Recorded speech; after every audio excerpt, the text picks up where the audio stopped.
मैं जगदीश बराज मेरे YouTube channel polity with barrage के साथ आज आपको करवा रहा हूँ समकालीन विश्व की सुरक्षा पार्ट 1। बच्चों, आपसे मैं उम्मीद करता हूँ कि आप मेरे चैनल को सब्सक्राइब कीजिए, लाइक कीजिए, शेयर कीजिए ताकि आपको अच्छे कंटेंट दे सकूं। जगदीश बराज मेरे YouTube channel polity with barrage के साथ आज मैं आपसे चर्चा करना चाहता हूँ समकालीन विश्व में सुरक्षा। इसका बच्चों अर्थ क्या है? समकालीन विश्व में सुरक्षा, जिस संसार में जिस समय में हम जी रहे हैं, अभी जो समय चल रहा है, इसमें सुरक्षा का क्या अर्थ है, इसको कैसे परिभाषित किया जा सकता है, इसको हम क्या समझे, ये सुरक्षा कहाँ से हमें महसूस होगी या नहीं हो रही तो क्यों नहीं हो रही। तो सुरक्षा के संबंध में हम क्या क्या विचार विद्वानों के हैं, क्या हम महसूस करते हैं और क्या हमारे बच्चों को इस बारे में जागरूकता लाने की आवश्यकता है, ये पाठ हमें ये बताता है। तो वर्तमान समय में हमें पता है कि सुरक्षा के खतरे हैं वो बढ़ गए हैं, सुरक्षा असुरक्षित हो गई है, ये तो हमें पता है, क्योंकि कहीं भी आदमी है वो सुरक्षित नहीं है। कहीं किसी चीज से दुखी है। एक पहले पुराने जमाने में एक देश दूसरे देश से आक्रमण से डरता था, एक देश दूसरे आकर लूट के ले जाता था। जैसे इंग्लैंड, फ्रांस, डच आए और भारत में आए, उन्होंने यहाँ अपने को गुलाम बनाया और शासन करते रहे और लूटते रहे। इसी तरह अनेक मुगल शासक, मुस्लिम आक्रांता भी आए जो हमें लूट कर चले गए। वो जो उस समय का दौर था वो था परंपरागत, वो वैसी लड़ाई थी। वो राजा के साथ, सेना के साथ ज्यादा लड़ाई होती थी, तो एक देश की दूसरे देश के साथ ज्यादा होती थी, और जब लूटपाट होती थी तो आम जन को भी नुकसान होता था। तो वो परंपरागत तरीके थे। लेकिन आज सुरक्षा क्या है? तो कोई ये कहे कि सुरक्षा, प्रश्न ये भी आ सकता है भी सुरक्षा का अर्थ क्या है, प्रश्न आएगा सुरक्षा का अर्थ क्या है। तो आपकी किताब में बहुत अच्छा लिख रखा है, 3-2.5 शब्द में लिखा है, खतरे से स्वतंत्रता। यानी यदि हमें खतरा महसूस होता है तो हम असुरक्षित हैं। खतरे से स्वतंत्रता, यदि हम खतरे से आजाद हैं, यानी हमें खतरे का एहसास नहीं हो रहा, तो हम सुरक्षित हैं। तो इसका मतलब क्या हुआ कि यदि हमें खतरा लग रहा है तो हम असुरक्षित हैं। यदि हमें कहीं भी खतरा लग रहा है तो असुरक्षित है। ये एक राष्ट्रीय सुरक्षा की धारणा जिसको हम कहते हैं वो परंपरागत थी। आपके चैप्टर में 2 शब्द है, परंपरागत और अपरंपरागत। परंपरागत होता है परंपरा, यानी जो परंपरा चली आ रही है। जैसे हमारे घर में शादी होती है तो परंपरा होती है कि 5 दिन पहले क्या होगा, 2 दिन पहले क्या होगा, एक फेरे वाले पहली रात है, जैसे राती जुगा होता है वो होता राती जुगा होगा। जैसे हमारे विवाह में, कोई त्योहार मनाने में जैसे हमारी परंपरा होती है, और वो कोई सिद्धांत, कोई कानून बने हुए लिखे हुए थोड़े ही हैं, लेकिन जब भी कोई काम कहा जाता है कि ऐसे किया जाता है। पूजा पाठ का भी कोई क्रम थोड़ा ही बना हुआ है, लेकिन एक परंपरा बनी हुई है। तो परंपरागत होते हैं जो पुराने जमाने से जो बातें चली आ रही हैं उसे परंपरागत कहते हैं, और अपरंपरागत उसे कहते हैं जो अभी आधुनिक समय में नई नई हुई हैं। तो राष्ट्रीय जो सुरक्षा है, देश की जो सुरक्षा है, उसको पारंपरिक धारणा में माना जाता है, परंपरागत में माना जाता है, क्योंकि राष्ट्र के आज भी देश को सुरक्षित रखने में और आज से 100-150 साल सुरक्षित रखने में भी एक से एक जैसे विचार थे।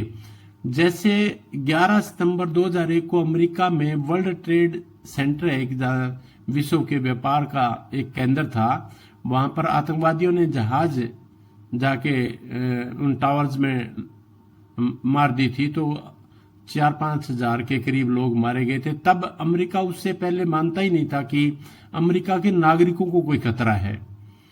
वो अमेरिकी नागरिक को सुरक्षित मानते थे, अमेरिकी नागरिक भी अपने आप को सुरक्षित मानते थे। लेकिन जैसे ही वो टावर पर उनके लगे जहाज और वहां 3 से 5 हजार तक आदमी मरे, तब उनके लगा कि खतरा तो बढ़ रहा है। तो ये अपरंपरागत खतरा है। अब परंपरागत में क्या माने, एक सेना दूसरी सेना से जब एक देश दूसरे देश पर आक्रमण करता है तो परंपरागत। और आजकल का जो आतंकवाद है, जैसे हमारे पहलगाम में हुआ था, जैसे हमारे ताज होटल मुंबई में हुआ था, पुलवामा में हुआ था, अमेरिका में हुआ, और अनेक विश्व के स्थानों पर आज जो चीजें हो रही हैं वो इसे अपरंपरागत की श्रेणी में माना जाता है। अब सुरक्षा है क्या? तो सुरक्षा, पहले तो देशों ने परमाणु बम बनाए, किस लिए? सुरक्षा के लिए। फिर जब ये परमाणु बम भी खतरा पैदा करने लगे तो इन परमाणु बमों को सीमित करने की बात भी की गई, भी कम करो। इसका मतलब परमाणु बम पहले सुरक्षा पैदा कर रहे थे, अब ज्यादा बन गए तो अब असुरक्षित हो गए। तो पहले तो उन्होंने कहा कि लिमिट में बनाओ, जब लिमिट में बनने लगे तो कहने लगा कि इस पर प्रतिबंध लगाना चाहिए। तो 1996 में एक CTBT एक समझौता हुआ था विश्व स्तर पर, यूएनओ उसमें प्रमुख भूमिका निभा रहा था कि अब हमें CTBT पर साइन करना चाहिए, यानी परमाणु परीक्षण नहीं करेंगे। लेकिन अब विश्व के मजबूत देश, ताकतवर विकसित देश जैसे अमेरिका, इंग्लैंड, फ्रांस, रूस, चाइना, इन्होंने तो परमाणु बम बना लिए और ये बनाकर बोले कि अब कोई नया देश परमाणु बम नहीं बनाएगा, और सभी साइन करो। तो बहुत से देशों ने किया, लेकिन भारत ने उन पर साइन नहीं किया। उन्होंने कहा कि हमें तो अभी परमाणु बम की आवश्यकता है। तो अब सुरक्षा किस में? परमाणु बम बनाए किस लिए? सुरक्षा के लिए। और इसमें लिमिट डालने की कोशिश करेगी, कम बनाने चाहिए। तो जैसे संधियां होती है, एक SALT 1, SALT 2, START 1, START 2, CTBT, ये बहुत सी संधियां हुई जिसके कारण परमाणु परीक्षण पर और परमाणु हथियारों पर प्रतिबंध लगाने की कोशिश की गई, तो वो भी सुरक्षा के लिए। तो सुरक्षा में एक आता है कि तब ये बनाए क्यों गए, तब आता है शक्ति संतुलन शब्द आएगा तुम्हारे। शक्ति संतुलन, शक्ति संतुलन क्या होता है? शक्ति ताकत और संतुलन मतलब बराबर का। अब जैसे हमारे पास चीन ने परमाणु बम बना लिए थे, हमने नहीं बनाए थे, तो हम अपने आप को इस एशिया में असुरक्षित मानते थे। फिर इंदिरा गांधी ने 1974 में परमाणु परीक्षण करवाया, हम परमाणु संपन्न देश हो गए थे, थोड़ी मात्रा में हो लेकिन परमाणु संपन्न देश हो गए। जैसे ही हम परमाणु संपन्न देश हुए तो पाकिस्तान, अमेरिका की सहायता से पाकिस्तान में परमाणु बम का परीक्षण हुआ। क्यों हुआ? क्योंकि संतुलन बराबर करने के लिए। एशिया में दो बड़े दुश्मन देश कौन हो गए? भारत और पाकिस्तान। अब परमाणु बम भारत के पास भी है, पाकिस्तान के पास भी है। फिर अटल बिहारी वाजपेयी आते हैं 1999 में, 1998 में जब अटल बिहारी वाजपेयी की सरकार बनती है, तब एक बार फिर APJ अब्दुल कलाम जो हमारे राष्ट्रपति बने थे, वो उस समय साइंटिस्ट थे, और उन अटल बिहारी वाजपेयी ने भी परमाणु परीक्षण के लिए उन्हें निर्देश दिया। परमाणु बम बनाया गया और राजस्थान के जैसलमेर में परमाणु विस्फोट किए गए, जिससे हमारे पर प्रतिबंध भी लगे, अमेरिका नाराज भी हुआ। लेकिन उस समय भारत की सुरक्षा के लिए परमाणु बम बनाना जरूरी था, तो वो परमाणु परीक्षण हमने किया। तो ये ऐसी हालात में जब विश्व में इस प्रकार की हथियारों की जब होड़ लग जाती है, तो परमाणु परीक्षण की, अन्य हथियारों की, आज अनेक प्रकार की मिसाइलें बना रही है। और कल परसों तो सुना है कि रूस ने ऐसी एक मिसाइल बना दी है जो हवा में ही रहेगी और टारगेट करके वो छोड़ देंगे, भी वहीं लगनी चाहिए। कहाँ लगनी चाहिए? किसी व्यक्ति पर, किसी स्थान पर वो फिक्स कर देंगे और वो हवा में मंडराती रहेगी कितने दिन, उसकी कोई लिमिट नहीं, और जैसे ही मौका मिलेगा वो अपने आप अटैक कर देगी। तो इतने खतरनाक हथियार बनाए जा रहे हैं। ऐसे ही जैसे इजराइल ने हथियार बना रखा है, और कहाँ ईरान में बैठा एक व्यक्ति अपनी खिड़की में बैठा था, वहां मारा गया। अफगानिस्तान के काबुल में एक व्यक्ति एक होटल की खिड़की में बैठा था और इजराइल से छोड़ा हुआ जो हथियार था वो आके उसकी खिड़की में उसे एक व्यक्ति का लगा और वो मर गया। तो इतने खतरनाक हथियार अब बनाने जा रहे। इससे फर्क क्या पड़ता है? दुनिया की सबसे बड़ी समस्या है गरीबी, और जब तक गरीबी है तब तक गरीबी है क्यों? क्योंकि शिक्षा और स्वास्थ्य की कमी है। शिक्षा स्वास्थ्य की जहाँ कमी होती है, अब पैसा लगता है हथियारों पर, देश के संसाधन इस पर खर्च होते हैं। अब वो पैसा यदि शिक्षा स्वास्थ्य पर लगाया जाए तो गरीबी दूर हो सकती है, लेकिन पहले एक देश को सुरक्षित करने के लिए हथियार बनाने में पड़ते हैं, और वो हथियार तब बनते हैं तब कोई दूसरा देश, उसका दुश्मन देश है, वो हथियार बना रहा होता है। तो इस प्रकार विकसित देश जो अपना विकास कर चुके हैं, हो सकता है अपने स्वास्थ्य शिक्षा पर ध्यान दे रहे हो, लेकिन विकासशील देश एक तरफ तो उनकी जनसंख्या बढ़ रही है, एक उनके शिक्षा और स्वास्थ्य पर पैसा खर्च करना पड़ रहा है, और एक देश की सुरक्षा, क्योंकि स्वास्थ्य शिक्षा क्या काम आएगा यदि देश सुरक्षित नहीं है। तो देश की सुरक्षा के लिए भी संसाधनों का बहुत खर्च करना पड़ता है, और इन हथियार बनाने में बहुत खर्च होते हैं। जैसे अभी हमारे तेजस जो मार्क 1 अल्फा बनाया गया है, अभी तेजस जो एक जेट फाइटर बनाया गया है, उसको एक जेट फाइटर को बनाने में 642 करोड़ रुपए खर्च हुए हैं। अब यदि देश में शांति हो, सारी और सुरक्षा हो, तो एक जो जेट बनाने में 542 करोड़ रुपए खर्च होते हैं, और ये 200 वायुसेना ने ऑर्डर दे दिया है HAL को, हिंदुस्तान एरोनॉटिकल लिमिटेड को, कि आप 200 जहाज जेट हमारे लिए बनाइए। तो वो पैसा 200 मल्टीप्लाई 642 का पैसा करीब बहुत पैसा होता है, और वो पैसा यदि स्वास्थ्य शिक्षा पर खर्च किया जाए तो गरीबी दूर हो सकती है। लेकिन यदि देश की सीमाएं दुश्मनों से घिरी हुई हो तो ये काम भी करना पड़ता है। इसी तरह कई साल पहले मैंने राफेल खरीदी थी। राफेल 1500-1600 करोड़ रुपए की एक आई थी, तो इतना पैसा उन देशों को देना पड़ता है। अमेरिका एक प्रकार का धनी देश क्यों है? कोई देश है वो टमाटर, प्याज, गेहूं, चावल बेच के अमीर नहीं हो सकता। अमेरिका शुरू से ही एक सिद्धांत अपना रहा है, हथियार अपने देश में हथियार बनाता है और संसार में दो देशों की लड़ाई करवाता है और खुद हथियार बेचता है। अब जैसे रूस और यूक्रेन की लड़ाई चल रही है, तो ऊपर से ऊपर तो अमेरिका कह रहा है कि हम शांति चाहते हैं, युद्ध को रोक देना चाहिए, मानवता के खिलाफ है। लेकिन अमेरिका बिल्कुल नहीं चाहता कि रूस और यूक्रेन की लड़ाई बंद हो, क्योंकि रूस और यूक्रेन की यदि लड़ाई बंद होगी तो अमेरिका के हथियार कौन खरीदेगा। अब रूस और यूक्रेन की लड़ाई से खतरा किसको है? यूरोपीय संघ को है, यानी यूरोप के देशों को है। यूरोप के देश अमेरिका के साथ नाटो में शामिल हैं, और नाटो क्या है? नाटो एक विश्व स्तर पर एक सैन्य संगठन है अमेरिका का। अमेरिका और यूरोपीय संघ के बहुत सारे देश मिलकर इस संगठन में, नाटो में शामिल हैं। अर्थात इन संगठन वाले देशों पर कोई हमला करे तो ये इकट्ठा मिलकर हमला करने के लिए एक संगठन बना रखा है। अब इस नाटो को हथियार खरीदने के लिए पैसा कौन देगा? यूरोपीय संघ के देश देंगे, और वो अपनी जीडीपी का, यानी कुल आमदनी का 2% पैसा वो नाटो को हथियार खरीदने के लिए देते हैं। और वो हथियार लेंगे कहां से? अमेरिका से। आमदनी किसको हो रही है? अमेरिका को। तो इस प्रकार की चीजें संसार में चल रही हैं जो सुरक्षा के लिए खतरा पैदा करती है, जो मानवाधिकारों की। अब जैसे यूएनओ बना तो उसमें जब 10 दिसंबर 1948 को मानव अधिकार की घोषणा की गई, भी मानव के ये अधिकार होंगे, लेकिन मानव अधिकार तो रख दिए मानव कल्याण के लिए, लेकिन अभी भी हम असुरक्षित हैं, असुरक्षा महसूस कर रहे हैं।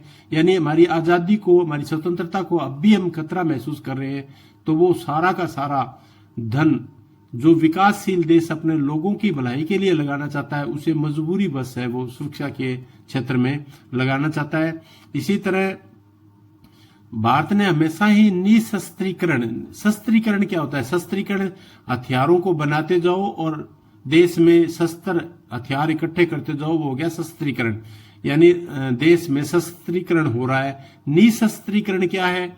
निशस्त्रीकरण क्या है? हथियारों को हटा देना, हथियारों को नष्ट कर देना। भारत इसके हमेशा ही पक्ष में रहा है, क्योंकि भारत की विदेश नीति है वो है वसुधैव कुटुंबकम, यानी विश्व एक परिवार है। वो सबको समान दृष्टि से देखने वाला सदियों से देश रहा है। लेकिन अब कुछ जो यूरोपीय देश हैं, कुछ जो अमेरिका है, रूस है, चीन है, ये देश दिनों दिन नए नए हथियारों का इजाद कर रहे हैं। तो अपने देश को भी उस समय हमारी सुरक्षा में भी डेंट लगने की पूरी चांस रहता है। तो अब सरकार है वो हथियारों की ओर विशेष ध्यान दे रही है।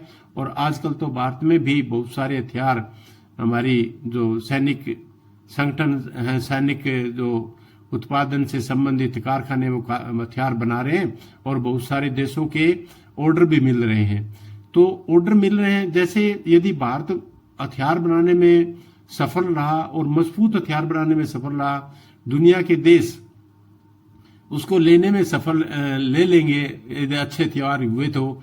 और यदि भारत हथियार बेचने लग गया तो धनवान तो हो जाएगा, लेकिन क्या वो सुरक्षा महसूस करेंगे? क्योंकि ये हथियार जब भी बनते हैं, चाहे किसी भी, आज कोई देश, बांग्लादेश मान लो हमारा मित्र है, हमसे ही हथियार खरीद ले और भयंकर हथियार खरीद ले, कल इन्हीं के साथ हमारी लड़ाई हो जाती है, तो क्या हम सुरक्षा महसूस करते हैं? तो सुरक्षा का जो पहलू है वो बहुत ही पेचीदा है। सुरक्षा हथियार बनाकर होगी, परमाणु बम बनाकर होगी, या निशस्त्रीकरण करके होगी, नए बना के होगी।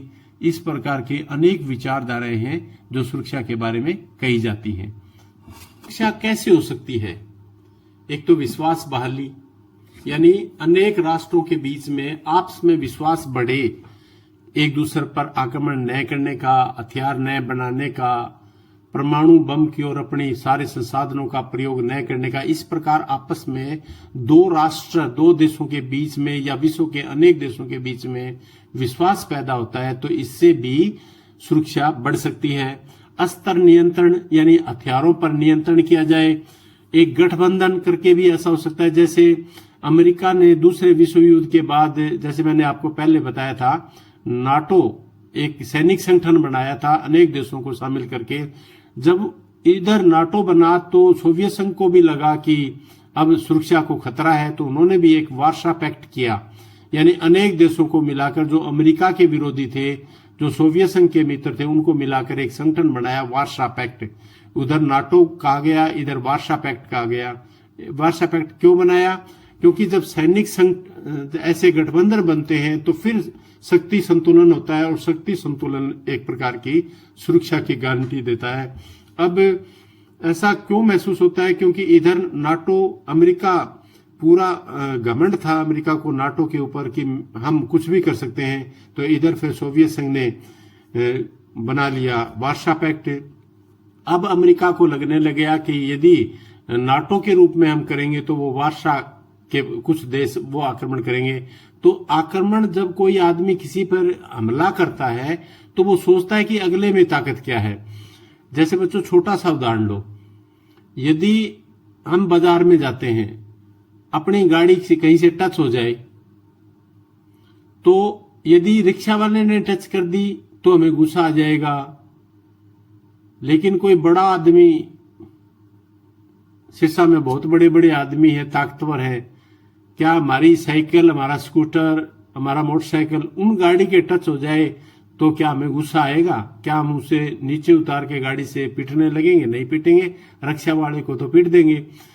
तो ऐसा होता क्यों है? क्योंकि गुस्सा किस पर आता है? कमजोर पर। कभी भी ताकतवर पर गुस्सा नहीं आता। तो ताकतवर इधर है, ताकतवर इधर है, तो दोनों ताकतें जब एक दूसरे को पहचानती है तो फिर लड़ाई नहीं होती। तो इसी का नाम शक्ति संतुलन है। यानी एक पावर कम, एक ज्यादा है तो लड़ाई पक्की होगी। यदि दोनों पावर बराबर की दिख रही है, यदि एक को लड़ने में सीधा दिख रहा है कि वो तेरे मार देगा, तेरे से बड़ा है, तो वो नहीं करेगा, या वो ये समझेगा कि बराबर का है, तू यदि मारेगा तो वो भी मारेगा, तब भी लड़ाई नहीं होगी। लड़ाई हमेशा कमजोर को देखकर होती है। तो ये भी, तो इसलिए क्या कहा जाता है कि निशस्त्रीकरण किया जाए, जितने हथियार हैं उनको धीरे धीरे हटाओ और विश्व में जो भाईचारा है वो बढ़ाओ, लड़ाई की बातें बंद करो, सुरक्षा की बातें ज्यादा करो। तो इस पर अब एक आपके इसमें दो शब्द हैं, पारंपरिक सुरक्षा और अपारंपरिक सुरक्षा। पारंपरिक सुरक्षा क्या है? पारंपरिक सुरक्षा में पारंपरिक और अपारंपरिक का अर्थ तो मैंने आपको बता दिया, यानी जो पुराने चले आ रहे वो पारंपरिक है, और जो नए अभी सुरक्षा के खतरे पैदा हुए हैं वो क्या है? अपारंपरिक है। तो पारंपरिक सुरक्षा क्या है? यानी पुराने जमाने में हम सुरक्षा कैसे करते थे? तो पुराने जमाने में 3 प्रकार से हम सुरक्षा कर सकते थे। जैसे एक देश दूसरे देश को लड़ने के लिए आता है तो वो आत्मसमर्पण कर दे, ठीक है भाई तू मजबूत है, मैं ये जोड़े हाथ आत्मसमर्पण करता हूं और मैं तेरे से छोटा हूं। और ऐसे जैसे अंग्रेजों के टाइम में बहुत ये राजस्थान के जो राजा महाराजा होते थे, उन्होंने अंग्रेजों के आगे आत्मसमर्पण कर रखा था, तो उन्होंने आत्मसमर्पण करके अपनी सुरक्षा कर ली। यदि वो आत्मसमर्पण ना करते तो उस समय अंग्रेजों से लड़ाई करनी पड़ती, हो सकता है वो अंग्रेजों को हरा भी देते, हो सकता है वो हार भी जाए। तो उन्होंने अपनी सुरक्षा किस आधार पर की? आत्मसमर्पण करके। उन्होंने अंग्रेजों के आगे आत्मसमर्पण कर दिया। अंग्रेजों ने कहा ठीक है भाई, यदि तुम हमारे को टैक्स देते रहो और एक हमारा जो अफसर है वो आपके महल में रहेगा और कुछ उसके कर्मचारी है वो महल में रहेंगे, उसके खाने पीने का रहने का प्रबंध आप ही करोगे, और तुम यदि कोई बात करोगे तो वो, यानी वो कौन था, वो नाम पद चाहे कोई भी रख दे, लेकिन वो क्या था, एक हमारे ही देश के राजाओं के महल में अंग्रेजों का एक चुगलखोर था जो राजाओं की बात लेके अपने मालिकों अंग्रेजों तक पहुंचानी थी। तो ये क्या हुआ? ये एक प्रकार का हुआ आत्मसमर्पण। तो हम अपनी सुरक्षा, यदि हम भांप लें कि हमें अब सजा मिलने वाली है, दंड मिलने वाला है और हमारे में इतनी ताकत नहीं है कि हम उसका सामना कर सकें, तो क्या करते हैं? हम आत्मसमर्पण कर देते हैं। जैसे कि कोई आदमी हमें मारने आता है और हम हाथ जोड़ के कहते हैं कि भैया मैं तो कुछ नहीं करूंगा, मेरे से गलती हो गई। हाथ जोड़ने और ये बात कहने के बाद में वो आपको मारेगा नहीं, क्योंकि आपने उनके सामने आत्मसमर्पण कर दिया। दूसरा है आक्रमणकारी की बात मानकर। कोई आक्रमणकारी आ रहा है हमें लूटने के लिए। अब कई घरों में डाकू आ जाते हैं, दिन में चोरी ऐसे करते हैं, तो वो घर वालों की सुनार की दुकान में घुस गए 4-5 डाकू, और वो क्या करते हैं, उन्हें देखता है कि मेरे बस की बात नहीं है, तो वो पिस्तौल सर पर रख के बोलता है चाबी दे, तो वो सारा काम वही कर देता है। यानी जिसकी दुकान है वही सोना निकाल निकाल के, पैसे निकाल निकाल के, घर का मालिक है, अपनी सारी अलमारियां, सारी तिजोरियां खोल के चोर के आगे रख देता है। तो इस प्रकार की भी बातें, इस प्रकार से भी अपनी सुरक्षा वो कर सकता है। यानी जब कोई एक देश दूसरे देश पर आक्रमण करता है किसी चीज को लेके, तो कोई चीज चाहने के लिए या कोई चीज प्राप्त करने के लिए चाहता है और वो चीज उसे दे दे, बात मान ले भी, जो तू कह रहा है वो मान ले। अब जैसे एक उदाहरण, बहुत मजबूत उदाहरण है, रूस और यूक्रेन। यूक्रेन और रूस का युद्ध क्यों चल रहा है? जैसे जितनी घटनाएं होती हैं आपको इसके बारे में विचार करना चाहिए। रूस और यूक्रेन की घटना क्यों चल रही है? क्योंकि यूक्रेन है वो अमेरिका का जो सैनिक संगठन है नाटो, उसमें कहता है मैं उसमें शामिल होऊंगा। रूस कहता था तुम उसमें शामिल मत हो, हम आपके साथ मित्रतापूर्ण व्यवहार रखने के लिए तैयार हैं, आपको नाटो में शामिल नहीं होना चाहिए। लेकिन वो यूक्रेन का जो राष्ट्रपति बना था वो एक कॉमेडियन था।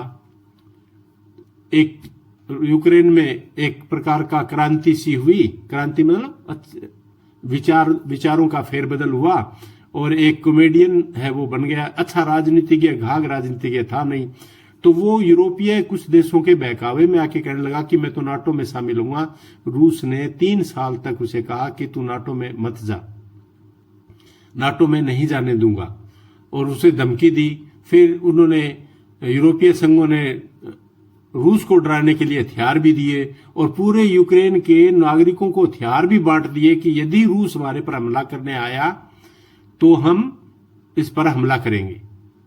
यानी हमारे सारे फौज नहीं, सारे नागरिक ही हमला करेंगे, और गांव में लोगों को हथियारों की ट्रेनिंग देनी शुरू कर दी। रूस ने फिर भी कहा कि आप नाटो में शामिल मत होइए, आप हमारे साथ मित्रतापूर्ण व्यवहार रखिए, नाटो में आप मना कर दो, हम आपके साथ अच्छे पड़ोसी की तरह रहना चाहते हैं। लेकिन वो यूरोपीय संघ के चक्कर में पड़ गया। और रूस क्यों चाह रहा था भी नाटो में ना जाए? यदि नाटो में यूक्रेन शामिल हो जाता है तो नाटो में सेना किसकी है? यूरोपीय संघ की और अमेरिका की। वो सारी सेना आ जाती यूक्रेन में। अब तो रूस और अमेरिका की सदा से दुश्मनी है। अब रूस बैठा है, अमेरिका बैठा है यूरोपीय संघ के देशों में नाटो के साथ, बीच में यूक्रेन है और इधर रूस है। अभी तो बफर जगह है, बीच में बफर स्टॉक है। यानी अमेरिका को रूस तक पहुंचने के लिए बीच में यूक्रेन है।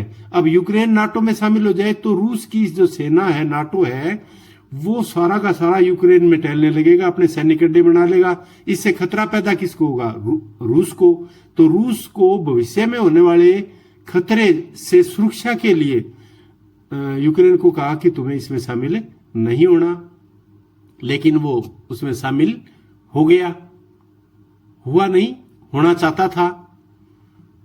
यूक्रेन अभी भी नाटो का सदस्य नहीं है, वो होना चाहता था, लेकिन रूस ने मना कर दिया। आज 3 साल हो गए।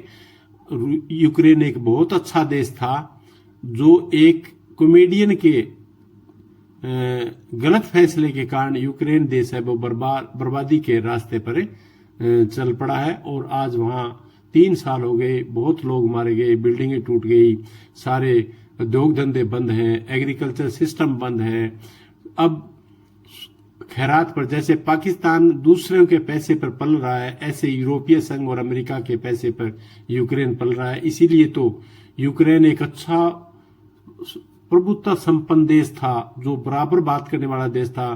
पीछे यूक्रेन के राष्ट्रपति ने व्हाइट हाउस में यूक्रेन के राष्ट्रपति को अमेरिका के राष्ट्रपति ने बुलाया और बुलाकर अपने सामने वहां बेइज्जती की, ऐसे की जैसे 2 गड़ी के बच्चे आपस में लड़ रहे हैं।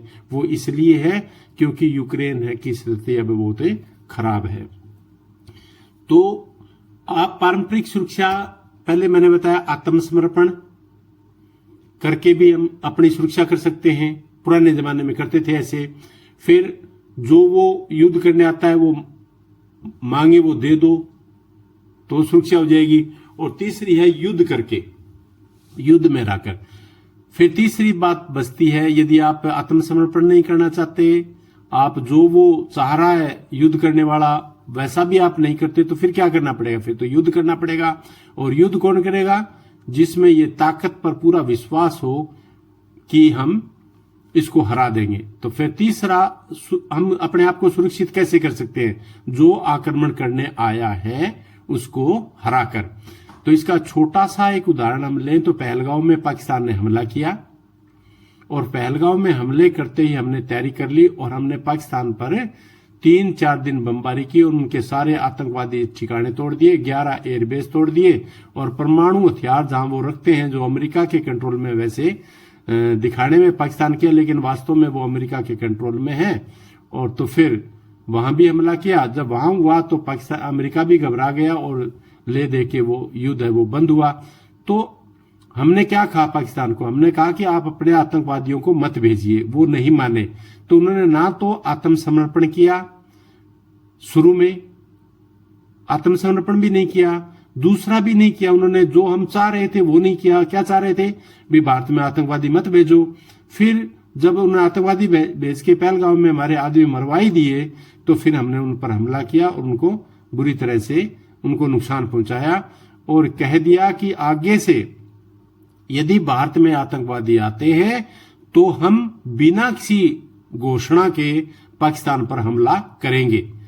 तो अब पाकिस्तान पूरा डर रहा है कि कहीं कोई आतंकवादी पाकिस्तान की भूमि से भारत में चला ना जाए, क्योंकि भारत की नीति स्पष्ट कर दी है कि यदि कोई भारत में आतंकवादी घटना होती है तो हम उसे आतंकवादी घटना नहीं समझेंगे। हम समझेंगे कि वो पाकिस्तान की सरकार, पाकिस्तान की फौज जानबूझ के भारत के साथ पंगे ले रही है, तो हम डायरेक्ट है वो वहीं से हमला कर देंगे। तो ये 3 चरण हैं जिनमें हम पारंपरिक सुरक्षा करते थे।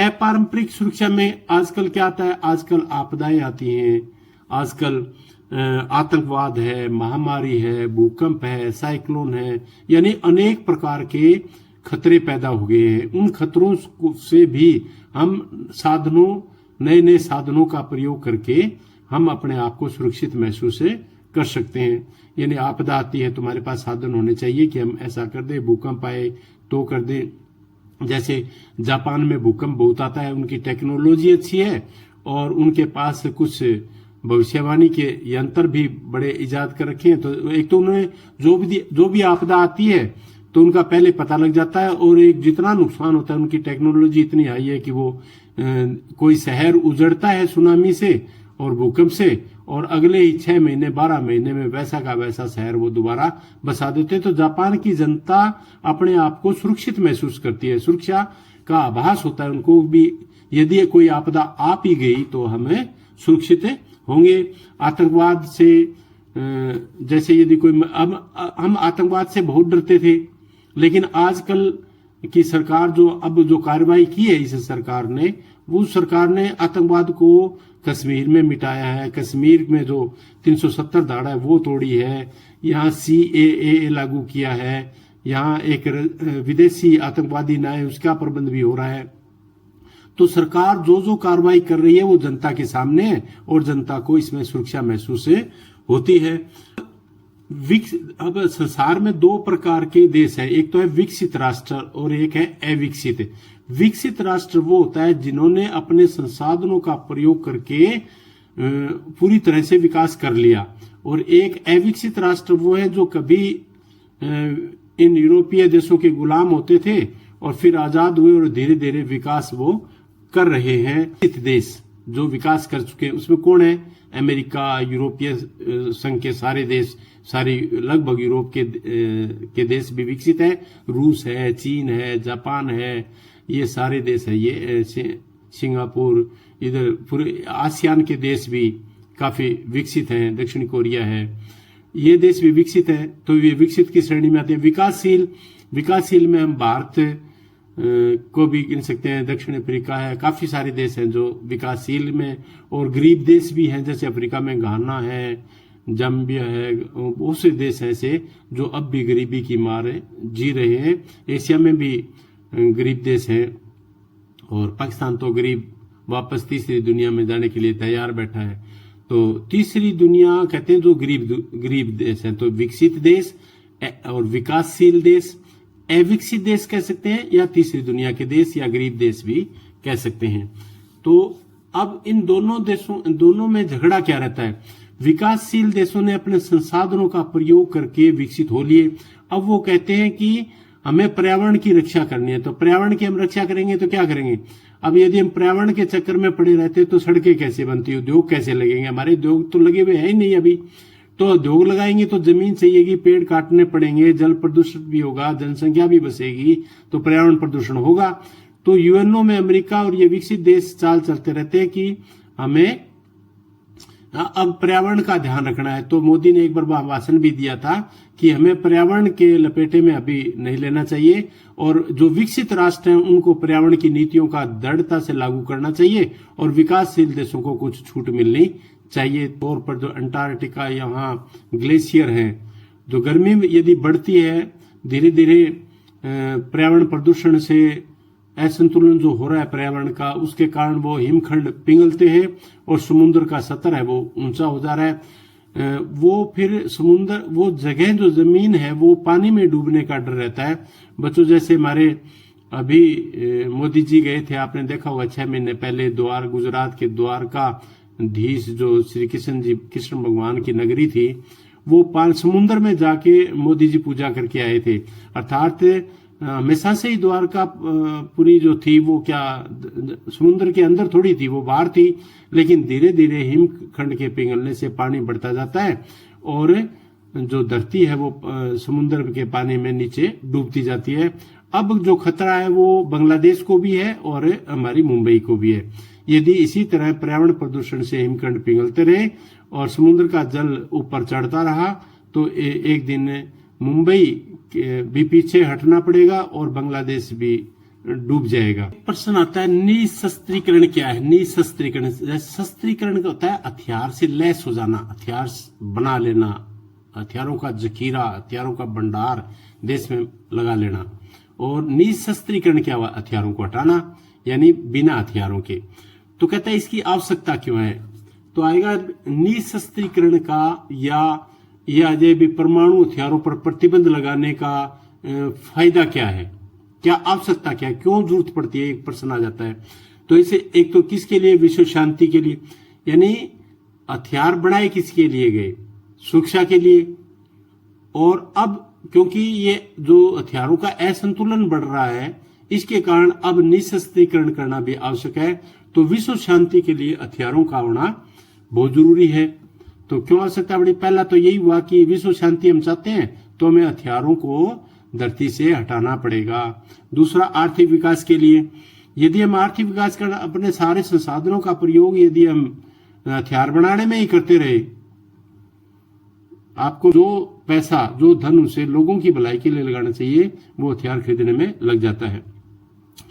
एक है अंतर्राष्ट्रीय तनाव कम करने के लिए भी निःशस्त्रीकरण करना चाहिए, यानी अंतर्राष्ट्रीय तनाव रहता है। अब पाकिस्तान के पास परमाणु बम है, हमारे पास परमाणु बम है, तो हम तनाव में तो रहते हैं ना। लड़ाई हुई थी तो हमें जब 3 दिन लड़ाई चली तो हमें जहाज से गोले दागे जा रहे थे, भारत ने वहां डाले, वो भी कोशिश कर रहे थे, लेकिन हमारे एंटीसेप्टिक जो मिसाइलें थी वो रोक रही थी उनको। तो लेकिन फिर भी हमें डर तो रहा था ना कि कहीं कमजोर आदमी है, वो ज्यादा दबता दिखा तो कहीं पाकिस्तान है वो परमाणु हथियार ना छोड़ दे, तो कहीं तो असुरक्षा की भावना तो मन में आ ही रही थी। अब सिरसा में रहते हम भी डर रहे थे, क्योंकि जो हवाई अड्डे हैं पाकिस्तान को काबू करने के लिए वो अपने पास पास ही हैं, पंजाब में, हरियाणा में। तो 3 मिसाइलें यहाँ भी आके पड़ी थी खेतों में, तो वो तो हमारे पास चीजें अच्छी थी। उन पाकिस्तान का मुकाबला करने के लिए जो एंटी मिसाइल थी वो अच्छी थी, जो काम कर गई। यदि वो पाकिस्तान ने जितनी मिसाइल वगैरह छोड़ी, यदि भारत के रिहायशी ठिकानों और एयरफोर्स पर वो गिरती जैसे हमारी पाकिस्तान में गिरी तो हमें बहुत बड़ा नुकसान हो सकता था। एक इसमें साम्राज्यवाद की भी बू आती है। यदि जिसके पास ज्यादा हथियार है वो ज्यादा से ज्यादा, जैसे डोनाल्ड ट्रंप के पास धन भी है और पैसा भी है और हथियार भी है, तो जब बढ़ते ही कहने लगा मैक्सिको देश है बहुत बड़ा, उसको भी अमेरिका में मिल जाना चाहिए, 51वां राज्य बन जाए। 50 राज्य है अमेरिका में, 51वां राज्य बन जाएगा।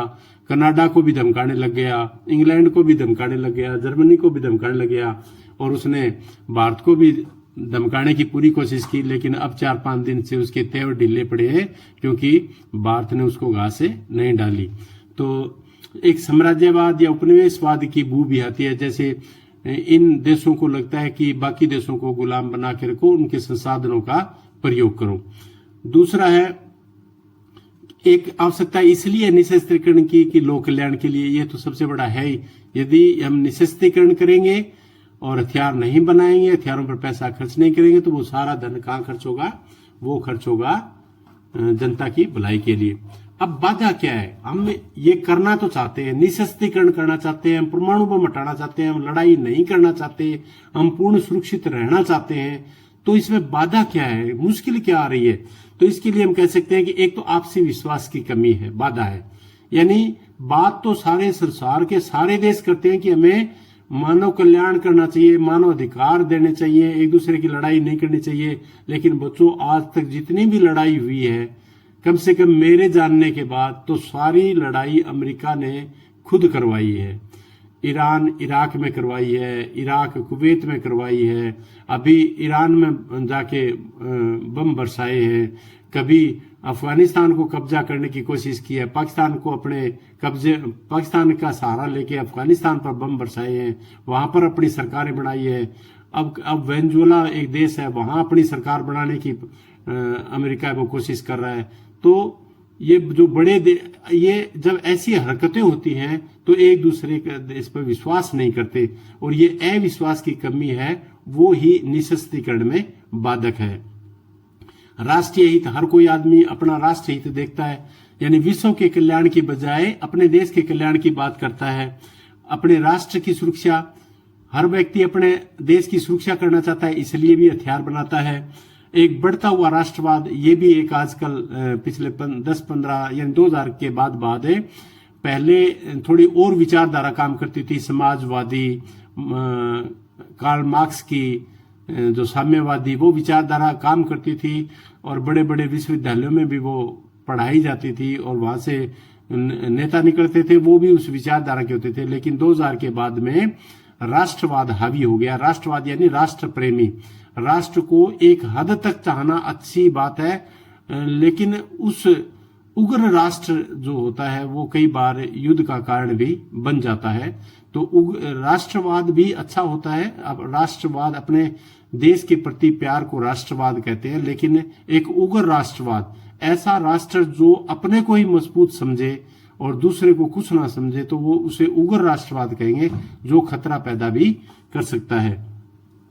राजनीतिक सत्ता की लालसा, एक राजनीतिक ताकत अपने आप को मजबूत दिखाने के लिए भी, यानी यदि हम विश्व के देशों के साथ बराबर का व्यवहार करके बात करें तो हल हो सकता है, लेकिन अभी अभी कई सालों से कई देश, जैसे भारत छोटे देश के साथ भी उतना ही मैत्रीपूर्ण व्यवहार रखता है जितना अमेरिका के साथ रखता है, उतना ही भूटान के साथ रख रहा है, नेपाल के साथ रख रहा है। लेकिन अमेरिका का व्यवहार है वो ताकतवर देशों के साथ ज्यादा रहता है। वो अभी अभी जैसे पाकिस्तान की मैत्री अमेरिका से बढ़ रही है, तो वो किस लिए? भारत को दबाने के लिए। तो इस प्रकार की जो हालत होती है वो विश्वास पैदा करने में बाधक होती है, और जिस रास्ते को सुरक्षा की दृष्टि से सुरक्षित विश्व को करना चाहते हैं उसमें वो बाधा बन जाती है। एक शक्ति के अनुपात की भी समस्या आ जाती है, तो यानी ताकत बराबर होगी तो लड़ाई कम होगी। जैसे देखते हैं ना, आप अपने शहर में भी देख सकते हो, जैसे पुलिस थाने जगह जगह हैं, जहां पर अमीर लोग रहते हैं, ज्यादा पैसे वाले रहते हैं, उस थाने में कोई FIR दर्ज नहीं होती क्योंकि वो लड़ते नहीं है। और एक जो काम काज करने वाला गरीब मोहल्ला है, वहां पर लड़ाई झगड़े ज्यादा होते हैं। क्यों होते हैं? क्योंकि दुनिया की सबसे मोटी बीमारी है वो है गरीबी। गरीबी से बड़ी कोई बीमारी नहीं है। यदि देश को सुरक्षित करना है, सुरक्षित रहना है और अपने आप में सुरक्षा को महसूस करना है, तो सबसे पहला काम है सारे बच्चे शिक्षित हों, स्वस्थ हों और गरीबी दूर हो जाए।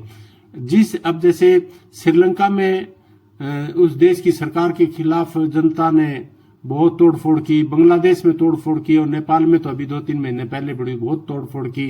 मंत्रियों को पीटा गया, उनके दफ्तर जला दिए गए। क्यों हुआ? क्योंकि एक तरफ तो गरीबी इतनी है कि पेट में रोटी नहीं है, और एक तरफ है जो बड़े बड़े नेता लोग हैं, बड़े बड़े ऐशो आराम की जिंदगी जी रहे हैं, फिजूल खर्ची कर रहे हैं। तो आजकल जो सोशल मीडिया का जमाना है, वो बड़े लोगों की हरकतों का जल्दी पता चल जाता है, पहले चलता नहीं था। और जैसे जैसे ये होती है तो वो गर्मी बढ़ जाती है और आम जनता है वो भड़के जाती है। और फिर ऐसे तो एक विद्वान हुआ है पामर परकिंस, ये इसकी उसने कहा था सुरक्षा का अर्थ है शक्ति के खतरे से निपटने के उपाय। उसने एक अलग ही बात कह दी कि सुरक्षा का अर्थ है शक्ति के खतरे से निपटने के उपाय। यानी आपके सामने कोई ताकत आपको कुचलने, मारने, पीटने आएगी, उसको सामना करने की यदि आप में ताकत है तो वो सुरक्षा है। यानी सुरक्षा का अर्थ शक्ति के खतरे से निपटने के उपाय। यानी आप पर कोई आफत आने वाली है और उस आफत का मुकाबला करने में आप में पावर है, ताकत है, तो आप सुरक्षित महसूस करेंगे। तो कोफी अन्नान हुआ फिलिस्तीन का एक राष्ट्रपति, और फिलिस्तीन और इजराइल के झगड़े में भी, अपने देश में भी जब मैं छोटा था तो काफी बार आते थे और भारत उन्हें बुलाता भी था, क्योंकि भारत में भी एक प्रकार की सरकार ऐसी होती थी कि जो मुस्लिम तुष्टीकरण पर चलने वाली होती थी, तो मुस्लिम नेताओं को बुलाकर बड़ा आदर किया जाता था। तो फिलीपींस का कोफी अन्नान था, वो भी आता था, और वो महासचिव भी रहा है यूएनओ का, और उसे नोबेल पीस प्राइज भी मिला है। तो वो कहते थे, उन्होंने एक बहुत अच्छी बात कही थी कोफी अन्नान ने, वो क्योंकि इजराइल और जो गाजा में अब हमला चला है, गाजा क्या है बीमारी, सबसे बड़ी जो बीमारी जिसको मैं गरीबी बता रहा हूं, वो गरीबी है फिलिस्तीन में। तो वो सबसे बड़ी समस्या है वहां। तो जहां गरीबी होती है वहां आतंकवाद बड़ी जल्दी पांव पसार लेता है। जहां अव्यवस्था, आतंकवाद वही होता है जहां पर गरीबी ज्यादा होती है। जैसे हमारे भारत में ज्यादा आतंकवाद नहीं फल फूल सकता, पाकिस्तान में आतंकवाद है, वो जगह जगह डेरे जमाए बैठा है। तो जहां गरीबी होगी वहां आतंकवाद अपने पांव पसार लेगा। तो कोफी अन्नान ने क्या कहा था? कोफी अन्नान ने कहा था, अंतिम गरीबी समस्त मानव समुदाय के लिए बड़ी समस्या है। कहता है कि अंतिम गरीबी, कहता है गरीबी है वो समस्त मानव समुदाय के लिए, कहता मनुष्य का जो समुदाय, मानव समुदाय, विश्व है, इसके लिए सबसे बड़ा जो खतरा है वो गरीबी है। तो यदि हमें अपने आप को सुरक्षित महसूस करवाना है, सुरक्षा का भाव लाना है तो सबसे पहले हमें गरीबी मिटानी है। बच्चों, ये था समकालीन विश्व की सुरक्षा की बातें। अब हम अगले जो पार्ट 2 आएगा उसमें करेंगे हम अभ्यास के प्रश्न। आप इस चैप्टर को पढ़िए, आप अपनी किताब उठाइए, 1 बार 2 बार 3 बार आप पढ़िए। जब तक मैं अभ्यास के प्रश्न आपको करवाऊं तब उससे पहले आपने कम से कम उस पाठ को 2 बार पढ़ देना है।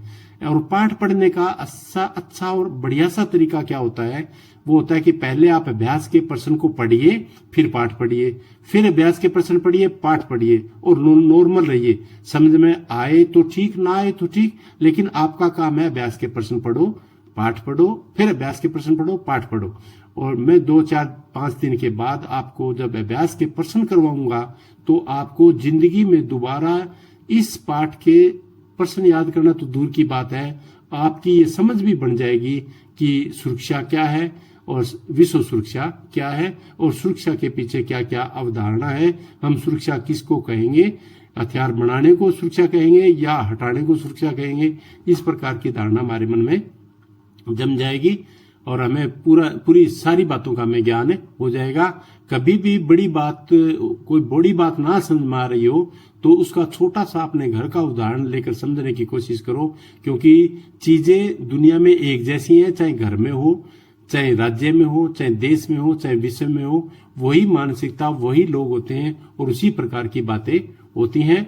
एक का रूप छोटा होता है और धीरे धीरे वो बढ़ता जाता है। वही स्वार्थ, वही लड़ाई, वही झगड़े जो घर से शुरू होते हैं, जो जिले से होते हुए, स्टेट की राजधानी से होते हुए, राज्य की राजधानी से होते हुए, केंद्र की राजधानी से गुजरते हुए पूरे विश्व में फैल जाते हैं। और यूएनओ जो विश्व का सबसे बड़ा संगठन है उसमें भी वही झगड़े हैं, उसी प्रकार के झगड़े चलते रहते। इन झगड़ों का निपटारा करना ही सुरक्षा है। तो बच्चों, मेरी सब्सक्राइब संख्या भी बढ़ रही है, आप थोड़ी हिम्मत और कीजिए, मेरी सब्सक्राइब संख्या को बढ़ाइए।